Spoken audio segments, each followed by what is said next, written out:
Perfect. So hey everyone, my welcome back to School Leaves MS Abroad series. If you've ever wondered what it actually feels like to stay in a new country, sit through your first lecture in a completely unfamiliar teaching style, and turn a master's degree into a real career, today's session answers and covers all of that. And I'm genuinely excited for this one because we have a special guest with us, and let's get straight into it. So, just to introduce myself, I am your host for the day as well. My name is Shriyan Chakraborty, and I'm a part of the ScoreLeap team. For those who don't know us, ScoreLeap is an edtech platform that helping students prepare for standardized tests like the GMAT, GRE, and the SAT, and supporting them through admissions and scholarships. So, what we have today is a part of our MS Abroad series where we bring on people who have actually lived the journey we talk about so much. And today, with the utmost enthusiasm, please join me in welcoming our guest, Ms. Saniya Rajesh, who did her BBA from Christ University, Bangalore, before going on to complete her master's in management from University College London. So she had offers from UCL, King's College London, and Imperial, and she chose UCL out of those three. So today she'll walk us through why and what the decision looked like in practice. Because obviously it's a great initiative to go to another country and starting from scratch. So she'll be explaining how it was for her to settle into a new city, navigating through a different academic style and academic discourse, building a network from scratch and kind of maintaining those relationships over time. And now she's channeling all of the learning that she's had at UCL into building her own journey, her own entrepreneurial journey. So today she'll have that experience and she'll have that kind of journey being brought along, and from London, from Bangalore to London. And now actually she's going to implement the things that he's going to figure out. So if you're someone who's thinking of weighing a master's abroad, thinking if this is going to be worth it, the right kind of school to pick, or what life actually looks like once you kind of go into a dream destination for studying, you would want to hear this one. And Sanya, welcome again. Thank you so much for taking out time for Hi. this. Perfect. So Sanya, how are you feeling? How has your day been so far? It's been good. It's been quite a hectic Monday morning, but other than that, it's been good. And I think Sanya, how does it feel to be on the other side of the conversation now? Right? I This think.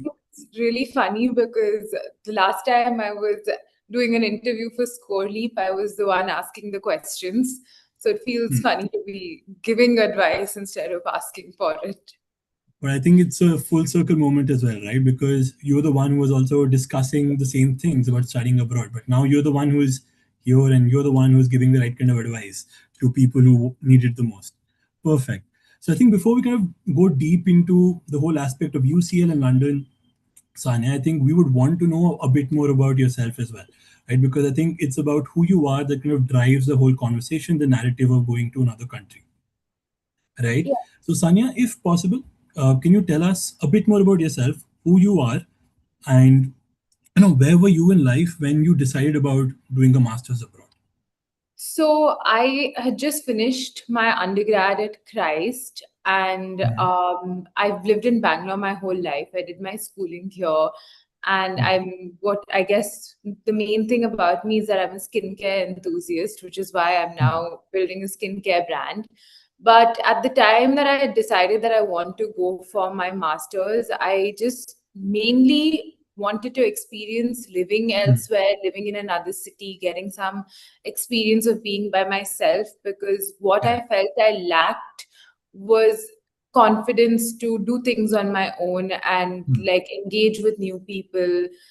Conversation skills, those kind of things were the things that I needed developing in, and I Correct. thought doing a master's would help me with that. So it wasn't really just about the academics for me, it was more about trying to figure things out on my own before I Correct. actually tried to start a business or decide that I Correct. want to stay in Bangalore for the rest of my life, because that I kind of knew what Mhm. I wanted to do after my master's, but I needed that Correct. experience to give me the skills to do those things.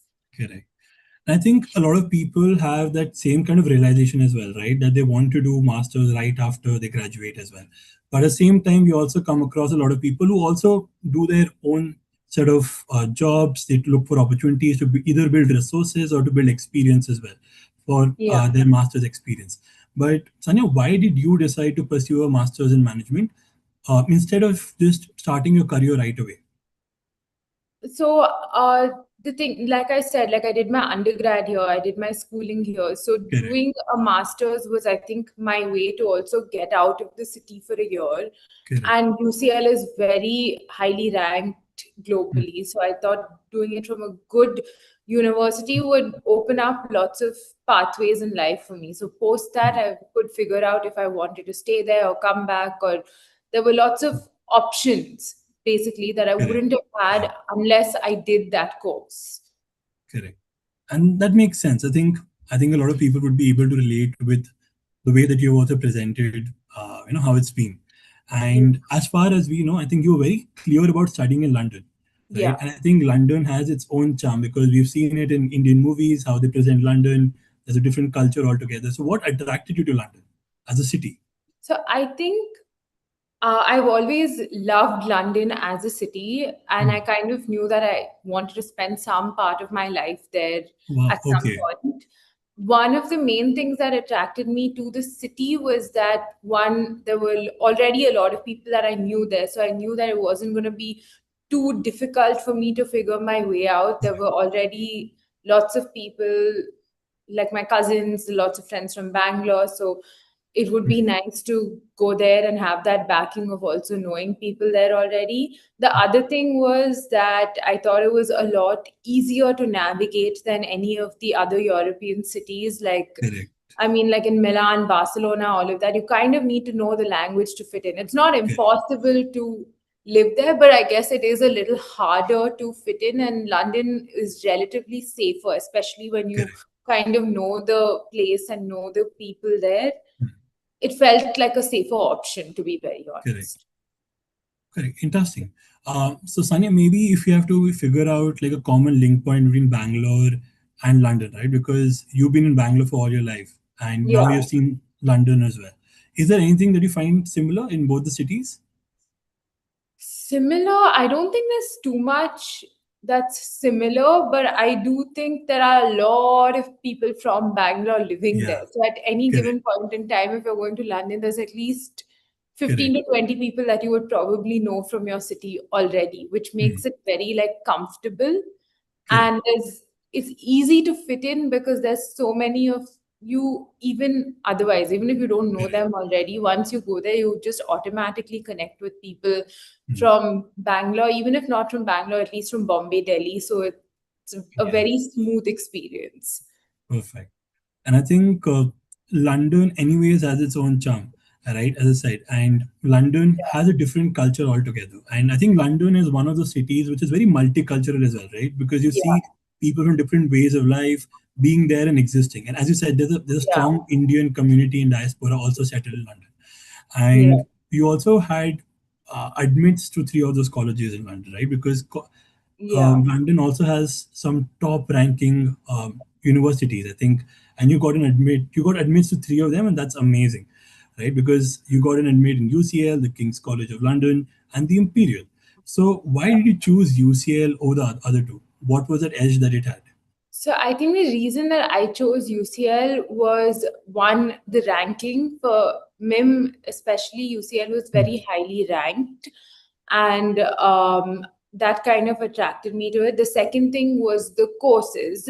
There were a lot of interesting courses that you could pick and choose from, especially so the core courses were kind of Hmm. similar for all three universities. King's, Imperial, and UCL had very similar core courses, but your add-on courses, UCL Correct. specifically had very interesting add-on courses, and per semester you could take two add-on courses. And there was like Okay. fashion entrepreneurship and retail, Hmm. and like there was very interesting things like this.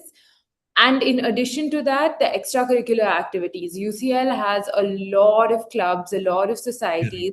Kings and Imperial also have them, but UCL had a lot more options, and there was options Correct. to create your own clubs and a lot of things that attracted me to UCL at that point. Correct. And like, if you don't mind, like, what was your reaction when you figured out that, hey, I'm getting into UCL? Because obviously people wait. to have such kind of moments as well, right? Because you're so excited to get an answer of, if you've been admitted or not. So what was the first reaction that came when you were admitted into UCL? Honestly, I was so happy. I think I was just kind of convinced that I was not getting in because Hmm. two, three people who applied at the same time as me got their emails, their Hmm. acceptances before I did. So then I was just like, okay, shit, like I'm probably gonna have to go to King's. I mean, not that was a bad thing, but I wanted to go to Yeah. UCL. And I remember I was at some yoga course in Mysore and I barely had Hmm. any internet. And then this one email came through and I was just so excited for the interview. So I had to go sit in some like corner where there was Wi-Fi and do the interview, which Yeah. I thought I really messed up because the Wi-Fi was so bad. And then a week after that, I got my acceptance. So I was really Wow. shocked at first and I double checked to see if it was real or not quite a Correct. few times. But yeah, I was very excited. Perfect. And Oh, one more obviously, yeah. about why I picked UCL. Yeah, this was so there's the main UCL campus, which is in Bloomsbury, and there's the the School of Management, which is in Canary Wharf. So now the School of Management actually is in a building called One Canada Square in Canary Wharf, which is the like the center point of Canary Hmm. Wharf, sort of, and the classes are on the 50th floor of that building. So the view from Okay. the classroom is absolutely breathtaking. And there was Hmm. just so much to do, even in our free time, even though we were not like Correct. in the city. Because living in London, you tend to spend a lot of time like Correct. in central London, and you don't really Hmm. like get the opportunity to go to Canary Wharf or access to these buildings unless you're Hmm. working there or you have like university there, which was nice Correct. to Yeah. experience that side of London as well. So it was like a whole other side of the Hmm. city that you wouldn't normally see unless you have access to those places. Correct. And that sounds amazing. I think one can only wish to be there, right? Because I think you've put yourself in a position where you got to experience those kind of things that you really wanted, for you to kind of come true as well. And I think once you get that admit, I think your admit journey, I think the reaction kind of makes a lot of sense. And I think a lot of people would be able to relate with what you've had as well. But it's also the journey that is, I think, in between. And once you kind of go to another part of the world, because the kind of excitement just builds up, right? Slowly, slowly. And eventually it kind of comes out once you land. So, how was your first week at UCL? How was your first week at London, if you remember So it? the first week was actually extremely hectic because they have like this Hmm. inauguration week. So at least so first week most of the unis start at the same time.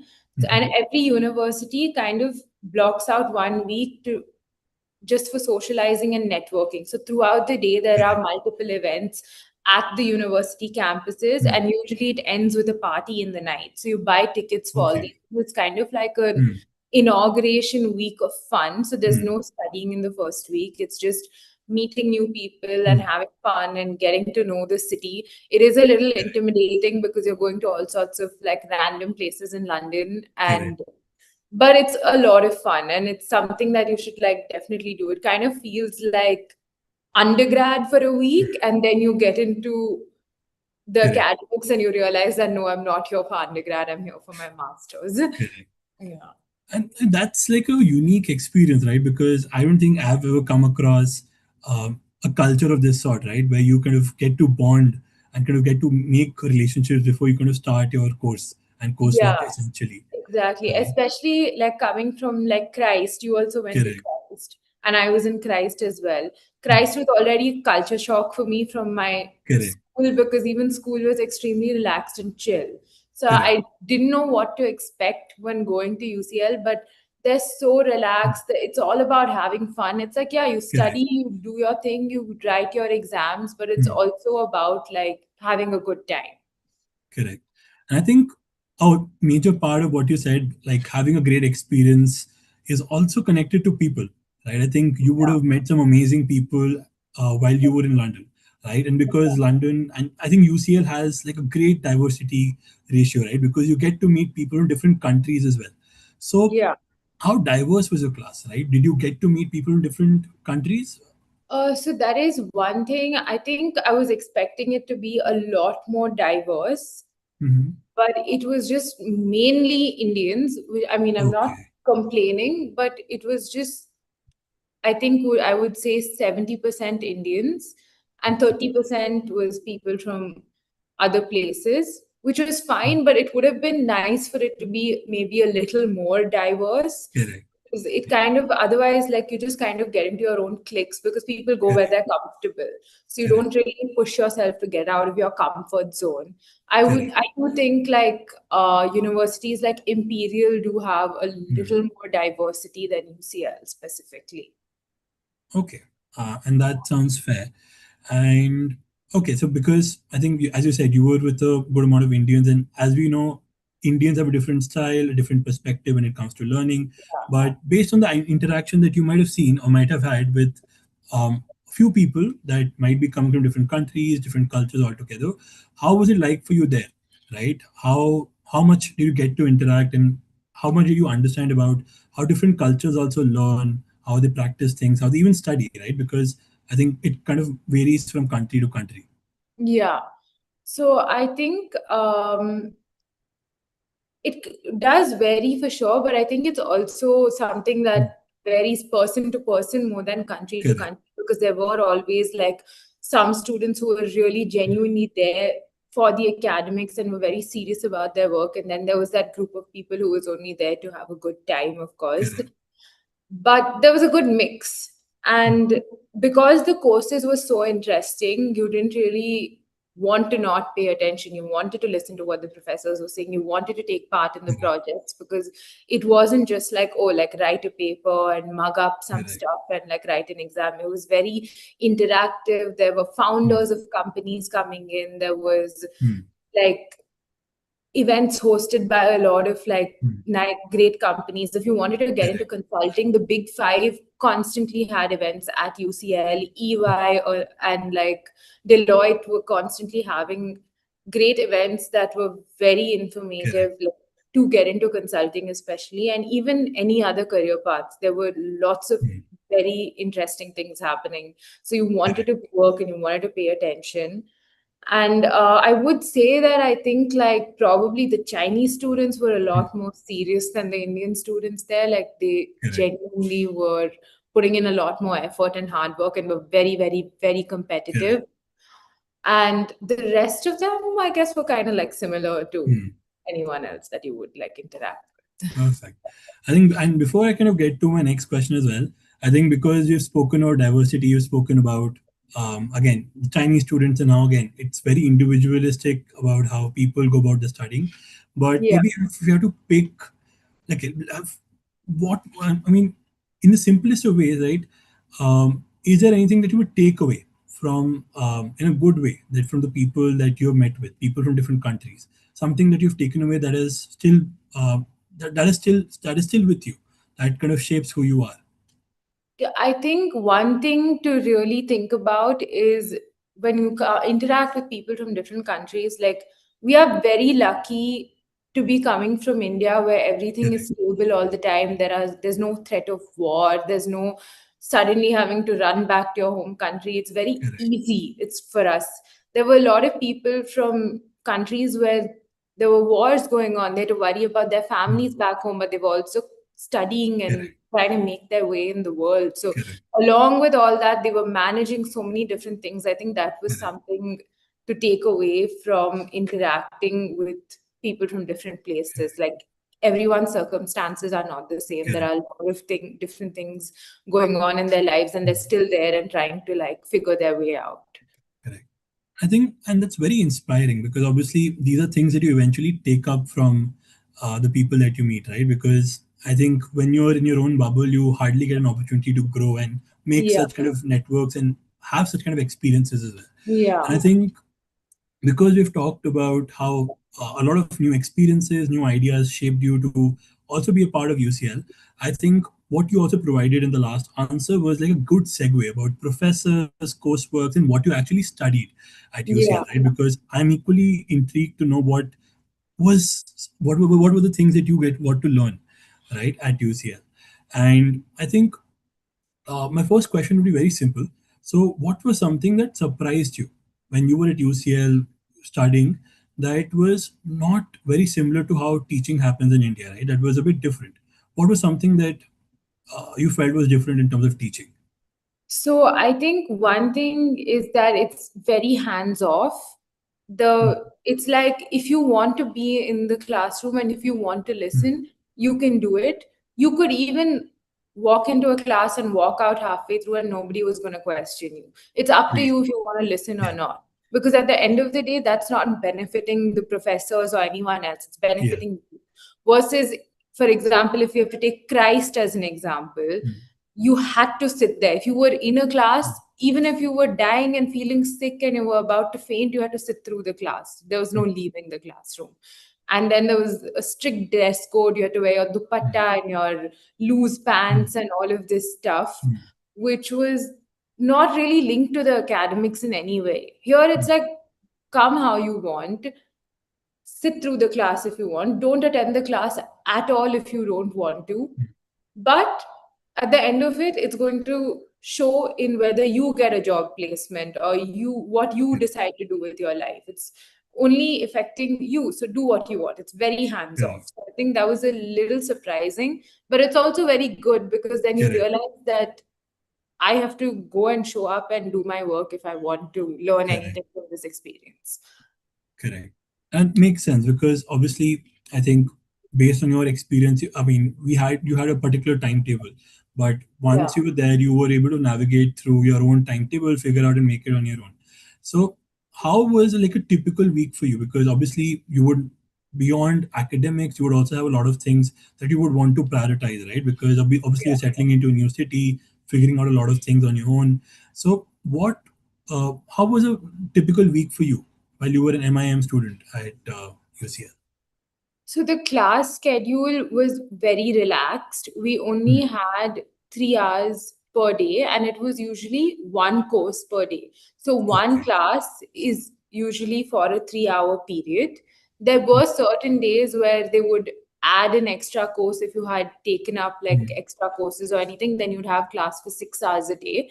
mm, But so that's a very relaxed timetable, right? So correct. the classes were Correct. usually either from 9 to 12 in the morning, Mm, or they were from 4 to 7 in the evening. mm, And you usually fell into either the morning batch or the evening batch. So for me, the okay. first semester I was in the evening batch. So my Mm, classes were from 4 to 7, and it mm, was 3 hours every day of the week.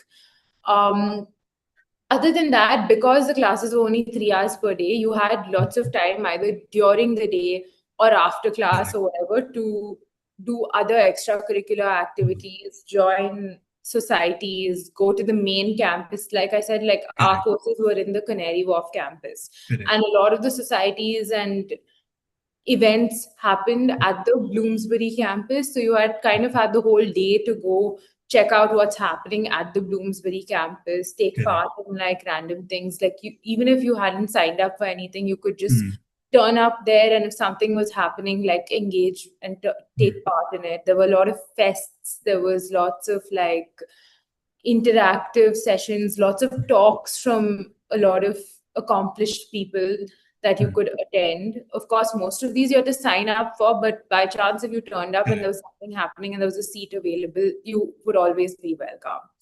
Correct. And that sounds amazing because that's what you also see, right? I think, be it in movies, I remember watching The Social Network, and I remember a Mark Zuckerberg scene where he's in class and he just leaves out of the class because he's too smart for the class. But that's a different context altogether. But I think you've highlighted like how different it is than how we perceive it to be, right, in India. Yeah. Perfect. But now coming on to the kind of subjects that you had to learn, right? Because obviously it would have also motivated you to be a part of UCL, right? The subjects and the coursework that was also there.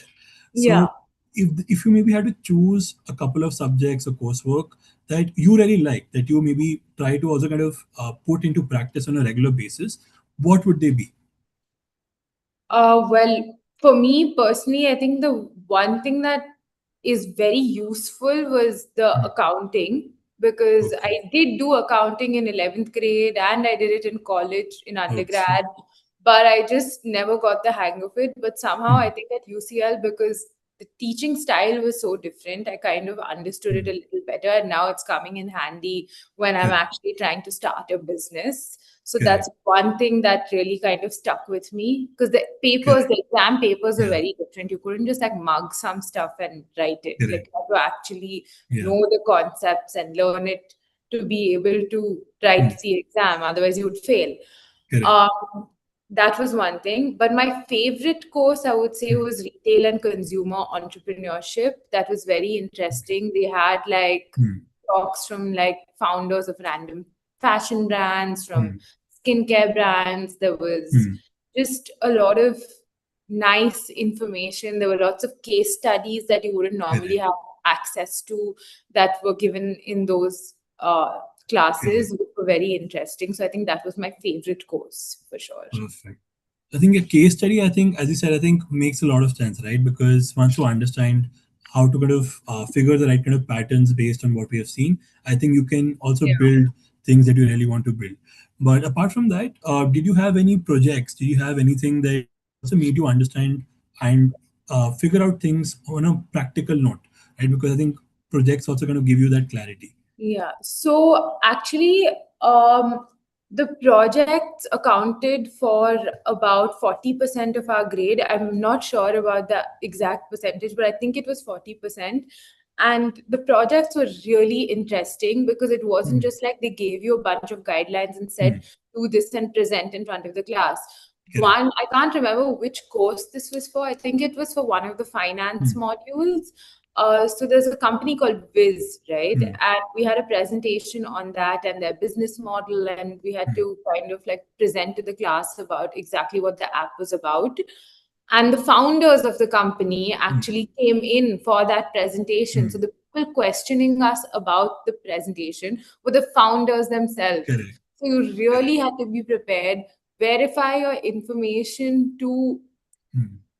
a really high degree, because it was Correct. kind of intimidating to be sitting in front of the founder and Correct. telling them about their company. So Yeah. experiences like this that kind of really stick with you, and Hmm. you learn a lot from it, because it is very intimidating to be doing Correct. that.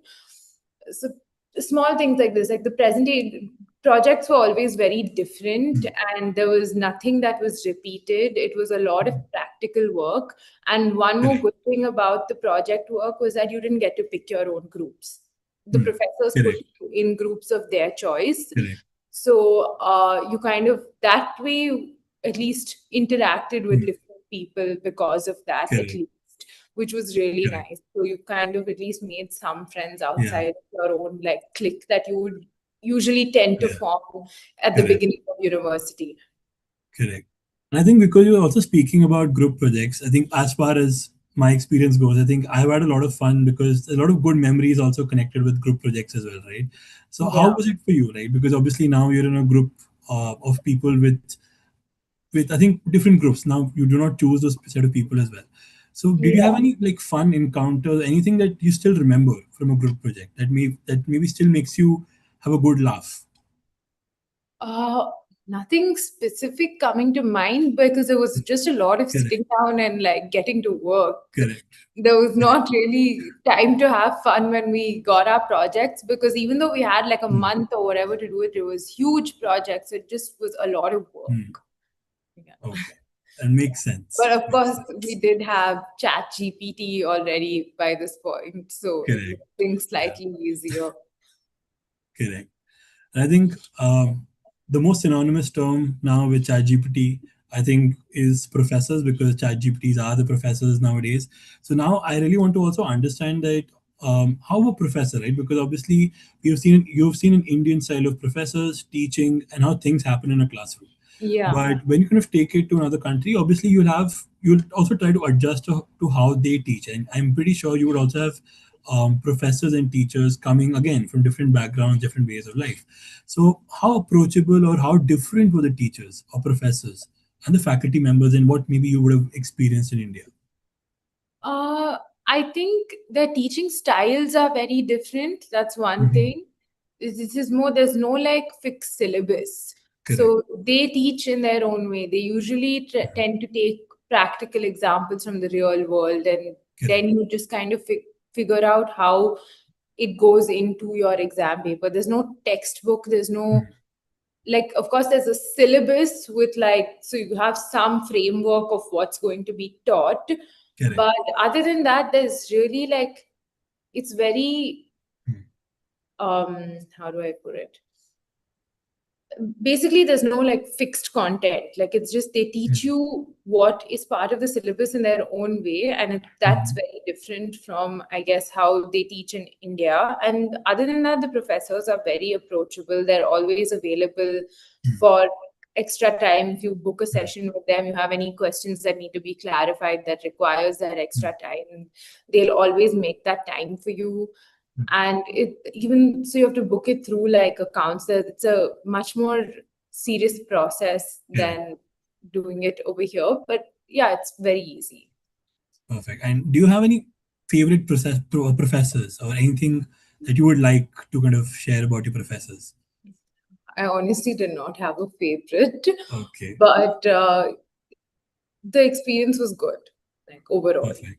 Perfect. And then I think that sounds amazing. Okay, perfect. So I think now we have actually covered about what happens when it comes to coursework and what kind of happens practically at UCL, right? But I think a lot of people are equally invested into what happens a bit outside of UCL, right? Again, Yeah. apart from the academic part as well. So as you said, I think you mentioned about the clubs, the activities that also happen at UCL. So maybe can Yeah. you tell me how active is the student life at UCL? Like what can students do beyond their academics? Like I said, beyond the academics, there are lots of clubs, societies, and like Hmm, lectures from people out from the industry that correct, happen, which is correct. very nice. Those things are exciting. Now, other than things linked to your course, there are also like random things that you can do, like a salsa course that's offered Wow. by Okay. UCL. So, all of these Okay. things, there are so many different societies and courses that are there Hmm. that you could just do for fun. Like, Correct. um, dance classes, cooking Hmm. classes, like Hmm. random things that you can just take part in. Like, Correct. you could probably fill up your whole week Hmm. with just courses and Correct. activities that are offered by the university. Correct. But yeah, there's a lot of options. It takes a lot of time to figure those things out. There's like Correct. Yeah. a history society, there's a like very random things, honestly. Because I am still stuck up on the salsa course. I think I've never heard that there's a salsa course that is also kind of taken up as a Yeah, serious coursework as well. So I think that's pretty interesting and pretty wild. To kind of assume that you would have something like that also happening. yeah. But were you a part of like different clubs in college? Did you get to be a part of different clubs or societies? So we were part of the business club for a while, Hmm. actually. So that was just about like talking to like founders and startups, because I Hmm. think a lot of us kind of had some idea that we wanted to be entrepreneurs at some point. Correct. So the Correct. idea of this club specifically was to talk to business owners in Hmm. London. So there were a lot of interesting people that we got in touch with. There's a brand called Odd News. So we spoke to the Correct. founder of that brand. She has kind of blown up, and Hmm. from a small online store, she now has two boutiques in London and a boutique in New York. Correct. And she's somebody that we wanted to take some business advice from. So this Hmm. club was specifically to just kind of get in touch with different Hmm. founders and listen to their experience and what Hmm. it took for them to reach where they are today. So Correct. that was one club that I was a part of. But other than that, I specifically actually was not too involved in a lot of the clubs. I did Hmm. a lot of extracurriculars on my own outside of Correct. university, but there are a lot of opportunities within the university as well. Correct. I think talking about co-curriculars beyond, like what did you get to experience, right? Because I think a lot of people, a lot of students still think about how can they figure out an internship, right, while they're also studying abroad. Yeah. How can they also broaden their work experience there? So how does that work, or how did that work out for you? So I was not working anywhere when I was Hmm. studying, to be very honest. I think I spent most of my time traveling. I traveled a Okay, wow. lot. So Ah, yeah, I think almost every 2 weeks I was hmm. visiting a different country. So that was kind of Okay, something that amazing. was on my agenda, and like Hmm. very small towns in different places. I Hmm. had a friend from France. We went and Hmm. stayed with her grandmother and went skiing. And I was kind of focused on having experiences Yeah. like this. But Correct. there are a lot of people who did part-time jobs and did internships, and Correct. that's not a very difficult process to figure out. It is Hmm. difficult to land a job, but just applying, you apply through LinkedIn, you're Correct. walking around, they say, you see a sign that says we're Hmm. looking for somebody to hire, you just give in your application. That's how most people Hmm. went about finding a job specifically. But Correct. yeah, I was kind of focused on other things. Correct. No, I think, and that's perfect because I think what people don't realize is that a lot of people are still only focusing on the academic part, or again, Yeah. sometimes how to get an internship, how to figure out things that can maybe Yeah. help them out from a career perspective. But people don't understand about the life perspectives that you get right while traveling, while meeting new people, and fully independent as well. So, like, how many countries did you get to visit? I think when you were there. I think so. I didn't go to too many different countries because I went to Okay. the same countries a lot of times.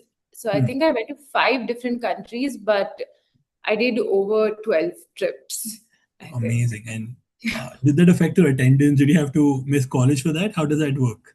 No, I would usually like go on the Hmm. weekend. There was, of course, Wow. like some days where you didn't have class on a Monday or a Friday, then Correct. you could go for 3 days and come back. Hmm. And of course, the flight tickets were not very expensive from Hmm. London to Europe. Like Correct. it was like taking a train in India, literally, Correct. right? So Correct. it made sense to go and visit some places and come back. There were, Hmm. of course, times when we missed classes and went, but yeah, Yeah. but it was worth it. Amazing. I think that's something I think a lot of people don't pay heed to. I think that's something that should happen, right? Because obviously these kind of experiences also build who you are. Yeah. And perfect.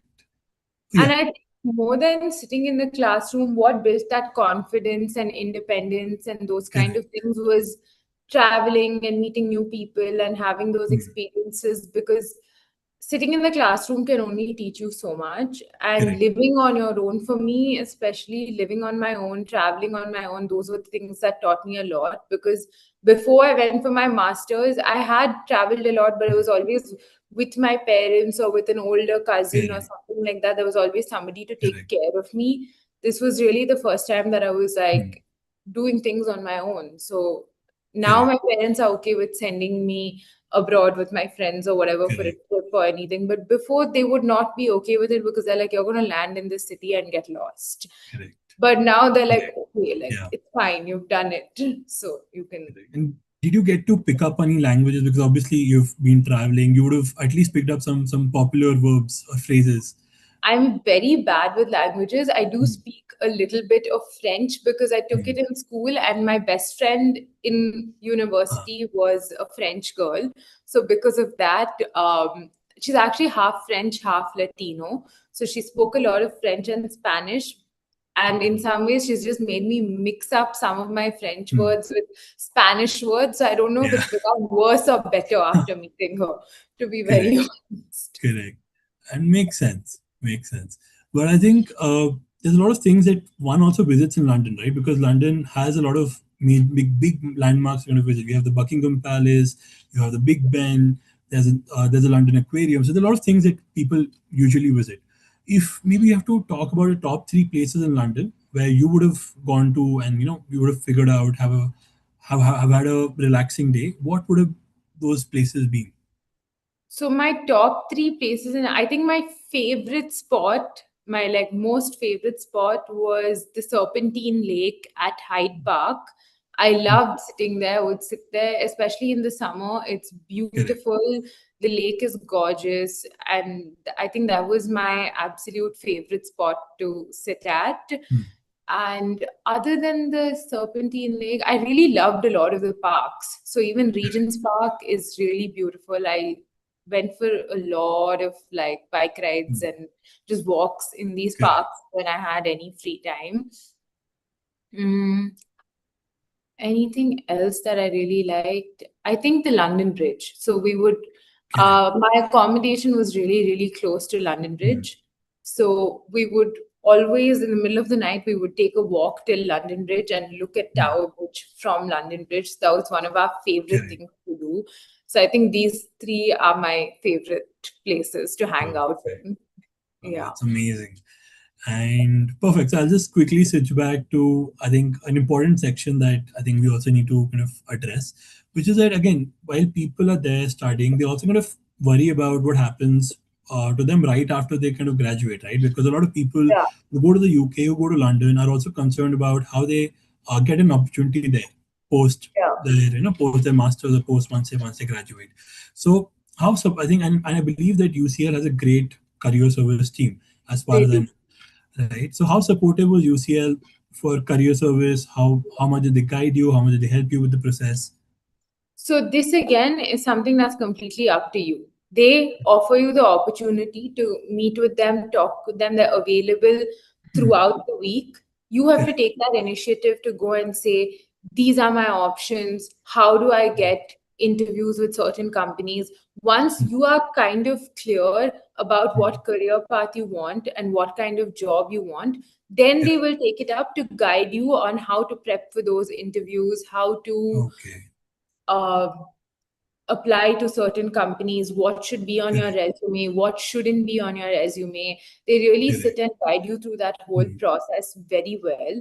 Hmm. And they also have a lot of resources available. So, practice quizzes that you wouldn't normally have access to. Correct. When you have the UCL login, it gives you access to tons of case studies, tons of quizzes, Hmm. interviews, practice uh, interviews, and all of these things that help you prep for the actual Hmm. companies that you're kind of targeting. Correct. Correct. And maybe I think because I know that you didn't continue your kind of exposure in the UK, right? But if you maybe let us know about, like, especially during the career prospecting phase that you have, I think right before you kind of graduate, what kind of companies also kind of come, or is there like a thorough or a very intensive placement process that also happens at the university? So the placement process again is dependent on you. It depends on what you Okay. apply for. There's nothing as such that's through the university, but because of Okay. the career, they have lots of career fairs basically. Understood. And at the career fairs, it's up to you to go and try to make a Hmm. contact or a connection with somebody who's working at specific companies. Correct. So I think consulting specifically was something that a lot of people were trying for, especially Correct. with the big five. But that was really difficult to get Hmm. any placement for. I'm not sure if maybe one or two people Hmm. from our entire course got placed at a Deloitte or an EY for consulting specifically. But there were other jobs even at these companies that Hmm. people did get. So that was Correct. one thing. And another thing was it was difficult to get placements in the city. So if you were Hmm. willing to move out of London, it was slightly easier. If you were willing to Hmm. move to like a smaller town or anything, but getting a placement in the city was quite Hmm. difficult. So a lot of people Okay. again didn't get placed in London, they got placed Hmm. somewhere in the UK. Correct. And I think that makes sense as well. And to just kind of close off the section about UCL, your experiences, I think it's very important to also figure out how the kind of memories that you also made at UCL, right? Because obviously they would be of paramount importance to you. So, Sani, if you can tell us about one or two favorite experiences or memories that you have from your UCL days. Like specifically from college or just London in general? Anything. I think anything works, be it UCL or be it London, anything that sticks with you till now. Well, I think one of my core memories from my year over there was the Coldplay concert, which we just Okay. suddenly got tickets for, and it was in Hmm. Budapest. So we randomly took a flight Okay. to Budapest and Yeah. went for the concert and came back. That was a really fun Hmm. experience, which I guess you couldn't do if you were Correct. all the way Correct. here. That was something that was fun. And my core memory, I think, from UCL, I think was the inauguration week, which was just really Hmm. fun. And it was Hmm. like being in this completely like new, intimidating place, and you didn't know Correct. what you were going to be Correct. experiencing. That Yeah. was a Yeah. nice time to not know what's coming next. Correct. Correct. So, Sunny, did you have an opportunity to visit London before, or was it the first time that you were in London? No, I'd been to London a few times before that, Okay. which is why I think I was so like adamant about living in London specifically, because I already was in love with the city. But I think when you were going for your studies and when you were going for your masters abroad, was there anything that was different? Because I think when you go visit it from a tourist perspective, it's different, right? The impression that you have.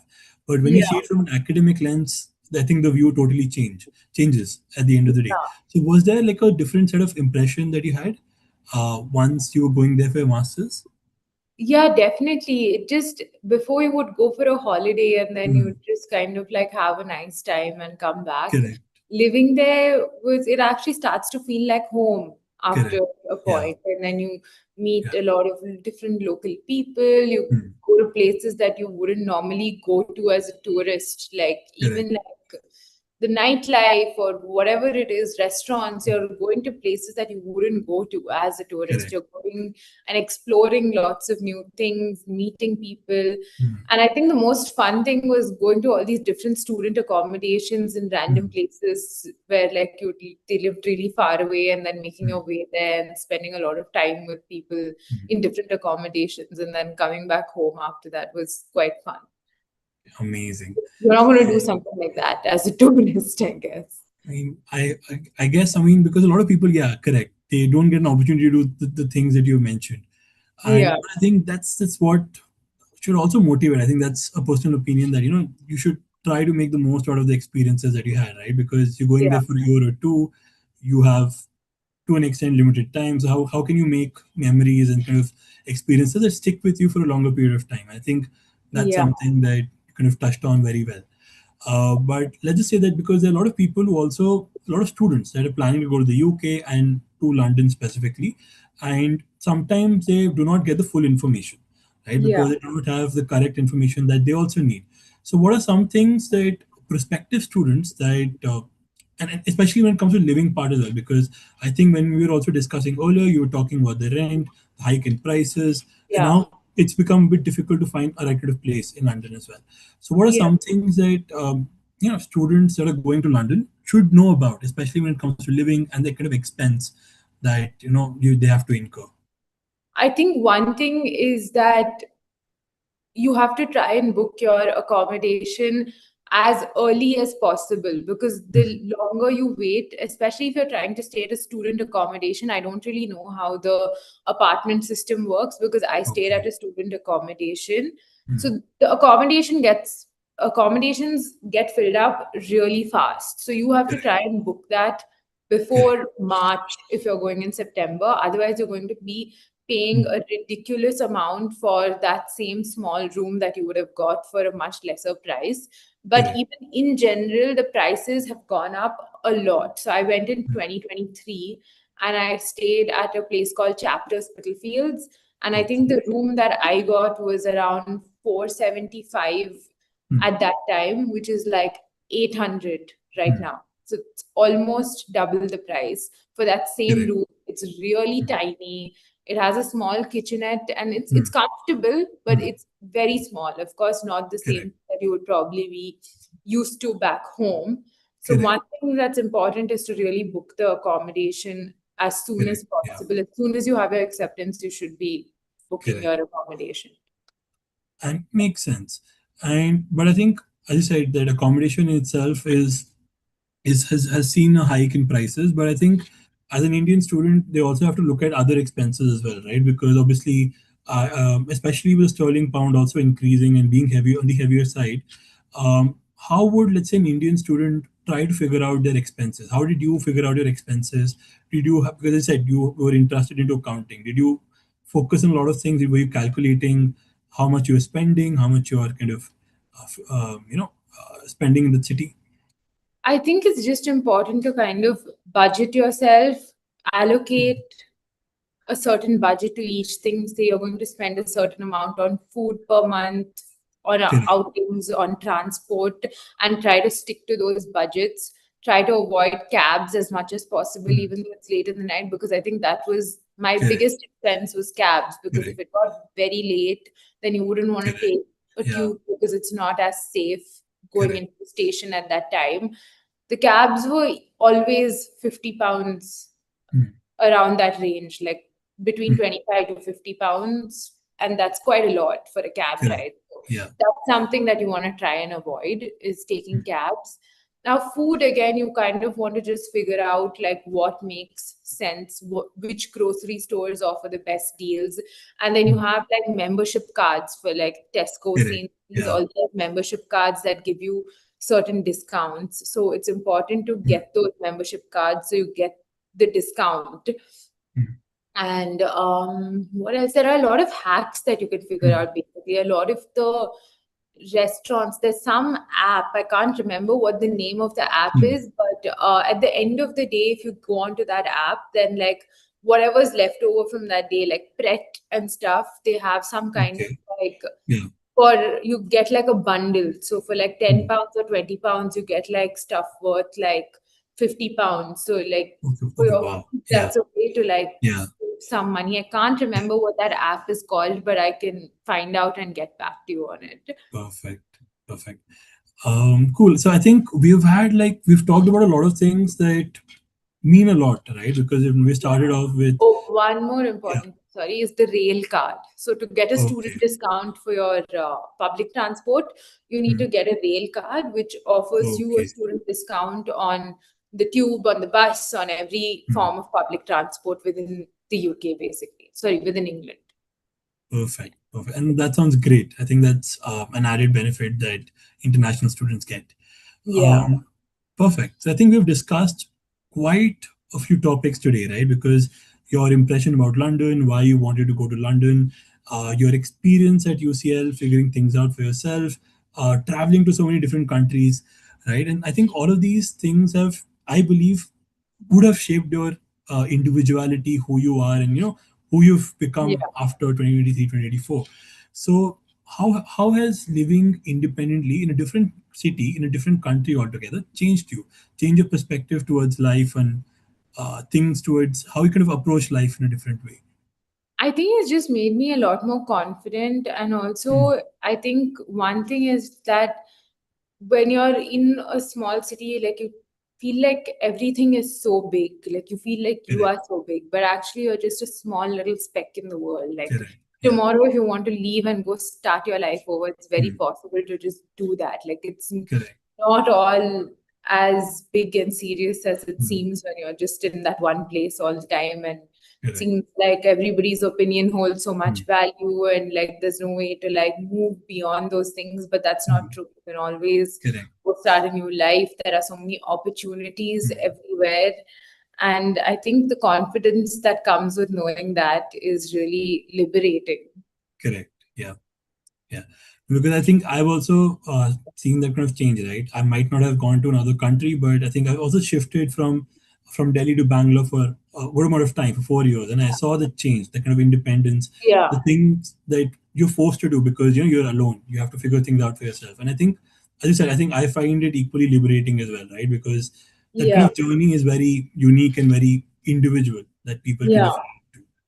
And I think talking about the journey, I think a lot of people are still figuring their way out, especially how they how they have to adapt and kind of look at things in London, in the UK.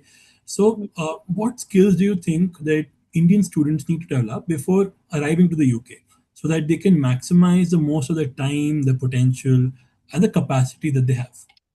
I think it's just really important to be able to multitask. Hmm. Like, there's no like specific academic skills or anything that you need to like develop. I think those things you figure out as Correct. you go along. But it's Correct. important to be able to kind of like hustle. You want to go out, you want to Correct. have fun, Yeah. you want to study, you want to do well, you want to also Mm. have a part-time job. So to be able to do all of these Mm. things at once, you need to be able to really manage your time well Correct. and kind of have a good Correct. Yeah. schedule. And I think it's also important to try and be healthy. Like a lot of people go there and then Correct. you're eating junk all day because you don't know how to cook Correct. this Yeah. and that. So it's important to also be able to go to the gym Mm. and kind of maintain yourself and do all of those things.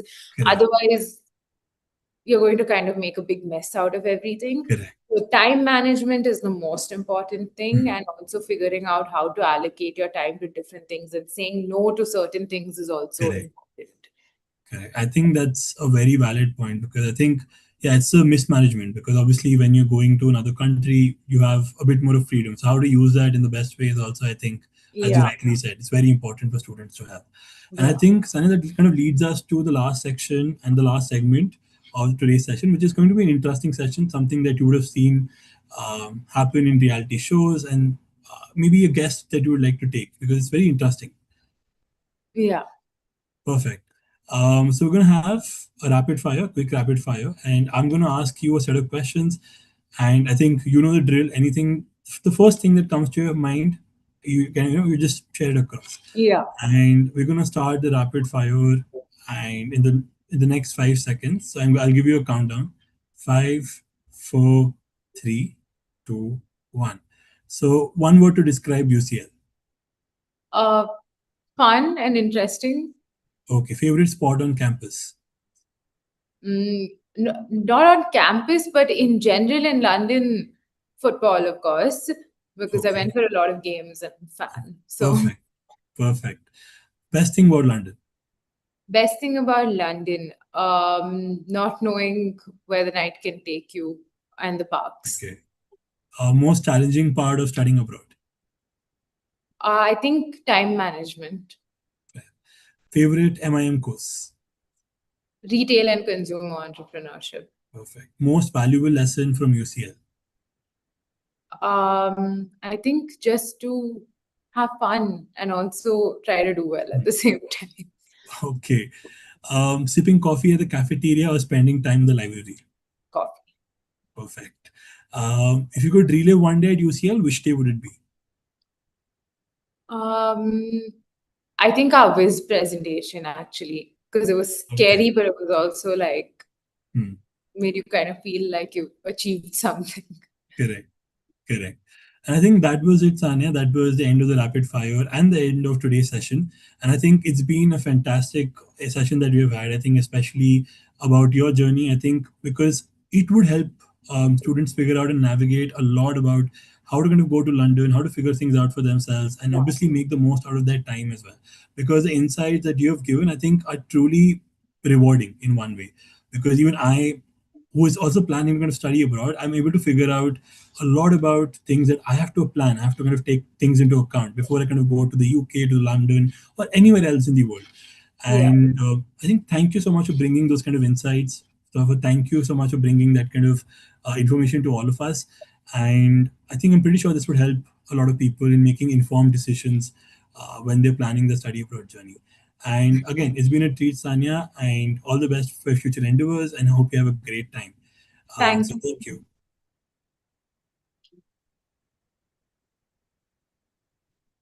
Thank you so much. Nice speaking to you.